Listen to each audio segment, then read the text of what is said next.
আজ আমাদের বাড়িতে খুদঘাটা রান্না হয়েছিল। তোমরা কে কে খুদঘাটা খেতে পছন্দ করো অবশ্যই কমেন্টে বলবে। আমার কিন্তু খুদঘাটা খেতে খুব ভালো লাগে।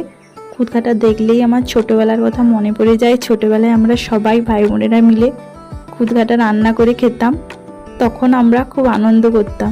কিন্তু আজ বাড়িতে খুদঘাটা হচ্ছিল বটে, কিন্তু আমার আনন্দ হচ্ছিল না। মনে হচ্ছিল যেন কোথাও একটা ফাঁক আছে, আবার যেন ওদের সঙ্গে বসে গল্প করতে করতে খেতে ইচ্ছে করছিল।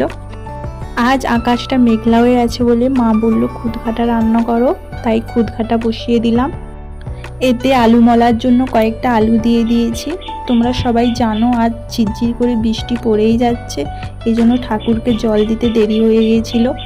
অনেক দিন পর কিন্তু আজ ধুতরা ফুল দিয়ে শিব ঠাকুরকে পুজো দিলাম, এরপর একটু নকুলদানাও দিয়ে দিলাম। এখানে মা সবার জন্য খুদঘাটা বেড়ে দিয়েছে।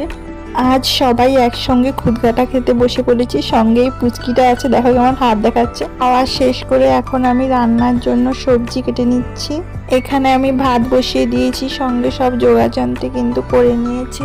ওদিকে মা পেঁপে গাছ থেকেই পেঁপেগুলো পেড়ে এনেছে। এর মধ্যে এই পেঁপেটা দেখো পাখি খেয়ে নিয়েছে, এটা এত নরম হয়ে গিয়েছিল, তাই মা এটাকে কেটে নিচ্ছে। এই গাছের পেঁপেগুলো কিন্তু খুব মিষ্টি হয়। আমিও রান্না করতে করতে একটু পেঁপে খেয়ে নিচ্ছি।